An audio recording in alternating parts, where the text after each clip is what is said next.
Matapos maitala ng Social Weather Station sa pagsipa ng hunger rate sa mga Pilipino nitong nagdaang 3 buwan, tiniyak ng Trabaho Party List na aktibo nitong isusulong ang makatotohanan at sapat na living wage para sa manggagawang Pilipino. Nagbabalik si Edniel Parosa.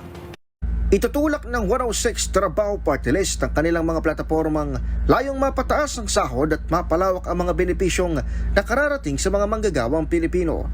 Ayon kay Attorney Michelle David Espiritu, tagapagsalita ng 106 Trabaho Party List, kailangan ng mga manggagawa ng makatotohanang living wage na sasapat sa pang-araw-araw na pamumuhay ng mga Pilipino.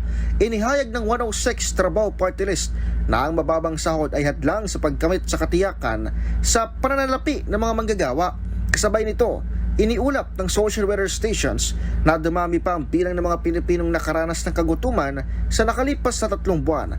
Batay sa datos ng naturang survey, naitala sa 27.2% ang hunger rate nitong Marso, pinakamataas mula noong September 2020 o sa kasagsagan ng COVID-19 pandemic. Kaya naman isinusulong ng 106 Trabaho Party List ang mga pulisiyang susuporta sa mga manggagawa gaya na lamang na makatarungang pasahod, mga dagdag benepisyo gaya ng food at transport allowance, non-wage benefits at patas sa trabaho para sa lahat.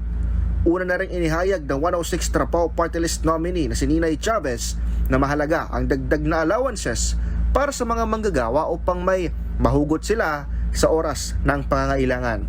Para sa MBC TV Network News, ito si Edniel Parosa ng DZRH. Una sa Pilipinas, una sa Pilipino.